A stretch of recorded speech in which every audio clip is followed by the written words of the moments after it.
All right, let's talk about Super Bowl 58 here. It's a rematch of Super Bowl 54. These two teams played each other not too long ago. Plenty has changed since then, but it should be an awesome game. And I figured, let's just get a Super Bowl preview out right away. Let's not wait and stall. No, a lot of people wanted to know, what could happen in this game? Well, let's jump into it. First, starting off with the 49ers offense versus the Chiefs defense, this is where PFF has ranked each team in terms of positional categories. Again, that 20th ranked Chiefs defense always gets people in the comments upset. Listen, I'm with you. I think that I don't agree with that grade. They've covered very well this season, and especially this postseason, but they have their work cut out for them in this game. The 49ers, 9th best passing and number 1 in terms of receiving offense this season. So that's interesting. Now, the one advantage in Kansas City's favor in that regard would be the pass blocking versus pass rush. 26th ranked pass blocking versus 11th pass rush for Kansas City. Perhaps some opportunities to get to the quarterback, get Purdy under pressure, and maybe make some plays. And we saw even in the Lions game, right? Purdy was pressured. He kind of got hit as he was thrown and threw an interception. That can happen, and maybe that's a way the Chiefs can get some stops here. But clearly a huge mismatch for San Francisco is the run blocking versus run defense. 21st ranked run defense going up against the number 1 ranked run blocking unit and the number 3 ranked rushing unit. Okay, well that should be a massive advantage for San Francisco, right? Well, if we go over here, in the Ravens game, we kind of talked about that going in. Part of why I picked the Ravens to win that game was because, okay, Chiefs, what do they like to do? They like to play their cover 2. This is cover 2 zone. But the issue is Baltimore is going to be able to just run all over Kansas City when they do this, right? Well, on this one, Lamar is going to hand the football off. But look at Justin Reed on this play. Their safeties are so good at doing what they have to do. They ask so much out of these safeties.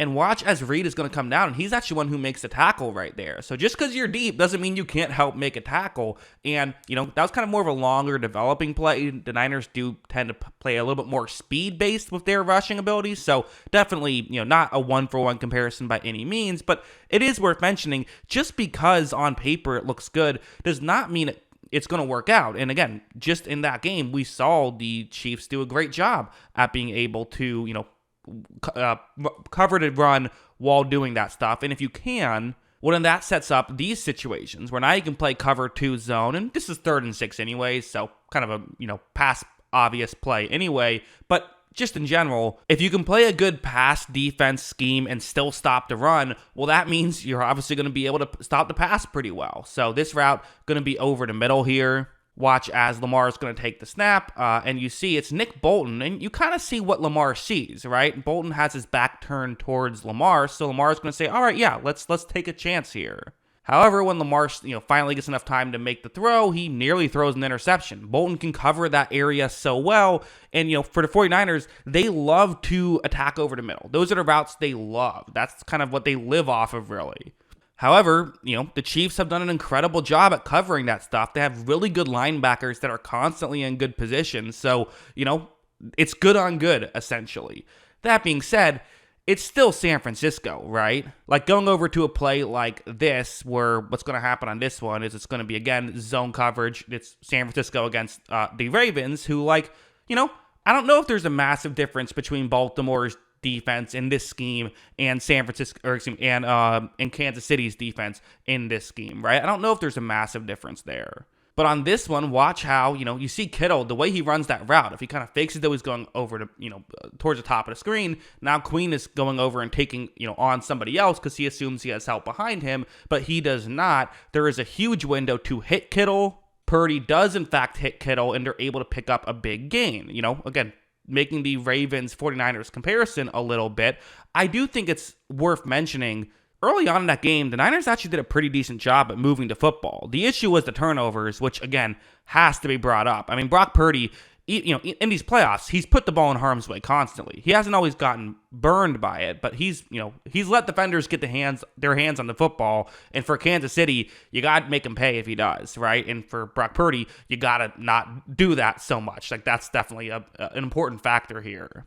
This chart is always an interesting one to kind of break down the way these games could go. I feel like how receivers play in man versus in zone always gives us a lot of information, I feel like. And so, again, the Chiefs, I don't know if they're going to just play zone, but I think they're going to go in playing a good amount of zone. And, San Francisco does do a good job at running the ball effectively enough, kind of forcing you into zone. But you see, if the Chiefs play man, Brandon Ayuk and George Kittle are man destroyers, quite frankly. I mean, Brandon Ayuk, 3.72 yards per route ran. I had to double check that to make sure that was true. His PFF grade is incredible either way, and his yards per route ran is still incredible in zone, 2.59, but still, he's unbelievable in man, and George Kittle is unbelievable in man, and again, still good against zone, but it almost feels like if those guys have one-on-one matchups, you're going to struggle, which is why I think the Chiefs might want to play a lot of zone coverage in this game, but they're the Chiefs, they like to blitz, they like to mix things up, and when they do, you have to think for Purdy,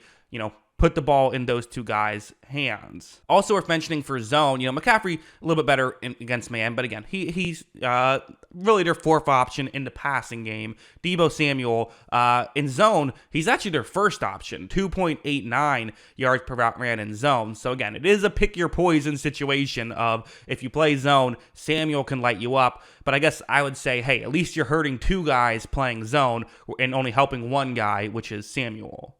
So yeah, what are my predictions for the way I see this side of the football going? Again, San Francisco's offense this season is best in football, 2.89 points per drive. Chiefs defense this season, one of the best in football, 1.58 points per drive given up. It is great on great right here. Well, what do I see happening?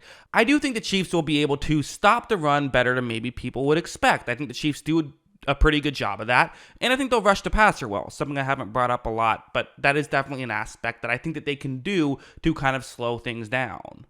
I also think they do a great job of those over-the-middle stuff, but just kind of like what we saw with, listen, I'm not going to compare the Chiefs defense to the Lions defense because obviously the Chiefs have been much better, but the Lions have been pretty good at those over-the-middle stuff, but still, you saw the Niners still get theirs at times. I could see something like that happening in this one, and I do think that, for the 49ers, they're going to have to be able to get a couple of these splash plays when the opportunities present itself, and they have to protect the football. My prediction is 1.9 points per drive. I do think the Chiefs match up really well defensively. I think they're good at covering this over-the-middle stuff. I still think the Niners will get their points. I don't think it'll be like a, disastrous day or anything like that. But yeah, I am kind of leaning towards the Chiefs having a better matchup in this situation. That's just how I view all of this. So yeah, those are my thoughts on that side of the ball. If you want to hear what I have to say about the other side of the ball, well, you have to stay tuned for just another couple seconds, because that's right, we're doing the whole Super Bowl preview in one video, not breaking it up this time, because, it's the Super Bowl.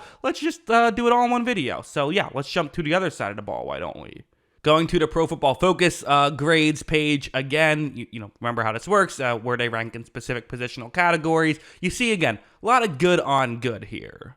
You see, PFF hasn't been crazy about Mahomes' passing this season or the receiving core in general. But again, we know what it is, right? Mahomes is still the best quarterback in football. The receiving core is still, I think that's actually fair. It's been kind of mediocre this season, although some good, Travis Kelce and Rashee Rice have really kind of stepped it up, especially lately. So probably better than 18th now. Also, third best coverage unit here for San Francisco. So, definitely a tall task here for the Chiefs, right? And then, pass blocking versus pass rush. The Chiefs have actually been okay pass blocking this year, kind of despite the narrative. But again, it is worth mentioning, a lot of that is on the interior and, the Nick Bosa stuff. We'll get into it, but definitely, might have some favorable matchups in this one.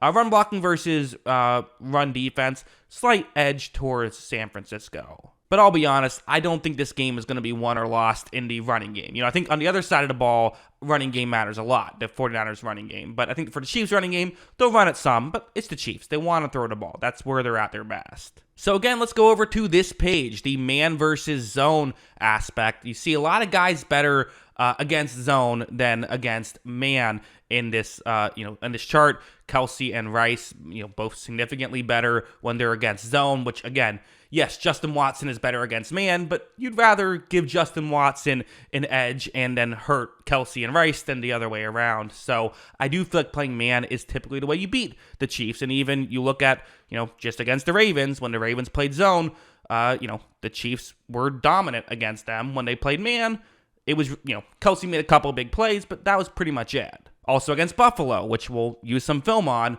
Buffalo played a lot of zone, and the Chiefs were able to kind of dominate. So the issue for the 49ers, they play a lot of zone. So how could that go? Well, let's show some tape from Buffalo, where again, some of the stuff the Chiefs do is they're so good at, I think it's a Mahomes thing, really. He's so good at getting rid of the football quickly. Watch how when this play begins, you're going to see Rashee Rice is in a gap in coverage. Definitely you could make this throw if you want to. But if you look at Mahomes, a lot of times when I pause these plays here, I'm like, wow, look at the quarterback already in a throwing motion. No, Mahomes has already thrown the football. Like, he's so quick at these, pre-snap reads and, even slightly post-snap reads of, okay, this is where I have to get the ball. I'm getting it there quickly. It's a 3rd down and 6. And Mahomes gets it over to Rashee Rice, who was able to make the grab, and they pick up the 1st down right there, right? The Chiefs are so good at these types of plays that it's definitely something that you have to be concerned about if you're San Francisco. Yes, the Niners are very good at covering this stuff up, but it's great on great, and usually that favors offense. So that's definitely something that I could see going in Kansas City's favor. The flip side, though, is something like this, where, I don't know if any team, well, that's not true. There's a few teams that have probably been as good as this, but the Chiefs are one of the best teams at just getting free guys down the field against zone coverage. You see this concept, which is, one that in theory, there's 3 Bills players there, 3 Chiefs players there. They should be able to, everyone should be able to find a partner, right?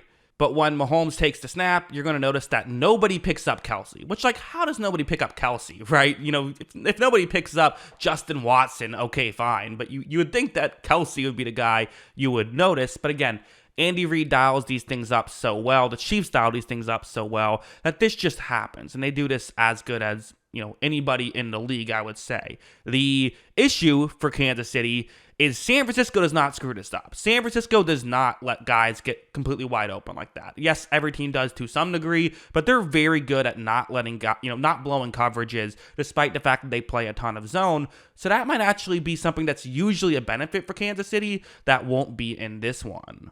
Look at how Mahomes is going to flip the ball to Kelsey, who throws the ball into the crowd, and they're able to get a touchdown on that one. So again, it worked against Buffalo, right? But will this work against San Francisco? And you also do have to wonder, does San Francisco on some 3rd downs play man coverage and, obvious passing situations like that, play man coverage, in which I actually think they would match up pretty well against the Chiefs. The issue, though, is just, do you want to do something your guys aren't used to doing, right? They play more zone, usually 1st and 2nd down zone, and then 3rd, they'll get into man. So if you're trying to get them to play a lot more man, that's just not something they're used to doing. And, is the Super Bowl the time to kind of mix things up? It might be. In this situation, it might be. But, again, what if you do it and it doesn't work, and then you practice the wrong scheme for all this? That's just where things get tricky. One aspect going over here that we just have to talk about is the Nick Bosa factor, which I just think is such an important factor. This play, he's going up one-on-one against Dan Skipper, the extra offensive lineman, which I thought could be an interesting thing. Because, listen, I don't think Jawan Taylor or Donovan Smith are atrocious pass blockers. Their run blocking isn't great, but pass blocking, they're fine. It is what it is. They both make too many penalties, but they're not the worst you'll ever see. But at the same time, you're going up against Nick Bosa, who, watch what he's going to do to poor Skipper here.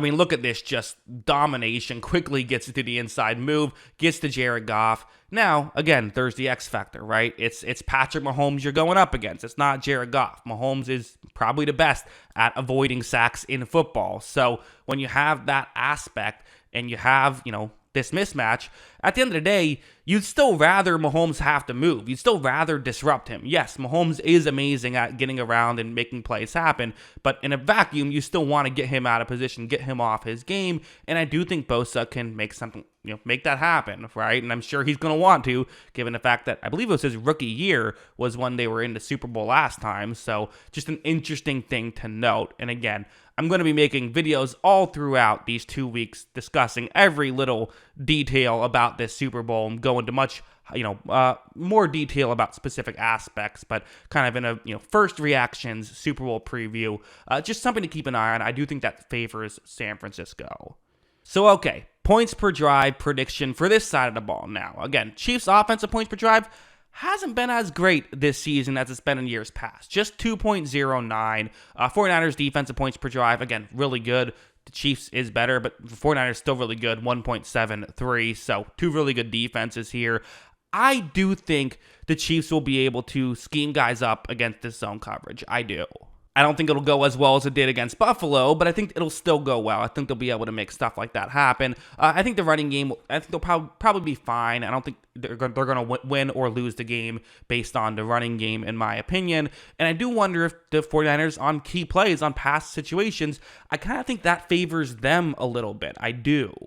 But given the way the Niners typically play, I also feel like this is a bit of a favorable matchup here for the Kansas City Chiefs. And I would also say, yes, their offensive points per drive on the season is 2.09, but they're a different team now than they've been for most of the season. So I would expect, I don't think they're a 2.09 points per drive offense like as a whole. I think that's just what they've done this season. So my prediction is 2.1 points per drive. I am expecting an okay offensive day here for Kansas City. Again, I'm not expecting them to light it up or anything, but that's kind of around where I'm at right now. So my first prediction is going to be Chiefs 25, 49ers 23. That's where I'm at right now. I am leading Kansas City. So congratulations, 49ers, on your Super Bowl victory. Who knows? The prediction is just a prediction. It has been kind of a funny, I feel like, trend this season where in the playoffs, I feel like I've done a really good job at predicting how these games are going to go and then just consistently get the actual prediction part wrong. So that's been kind of funny. Hey, predictions are hard. What are you going to do?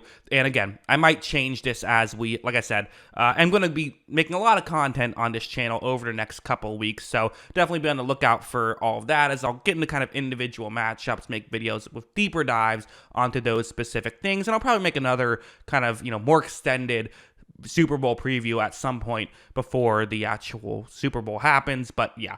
First reaction, figured this could be a fun video. What do you think of all of this? Let me know in the comments below. Always love hearing from y'all. And of course, as always, thanks for watching.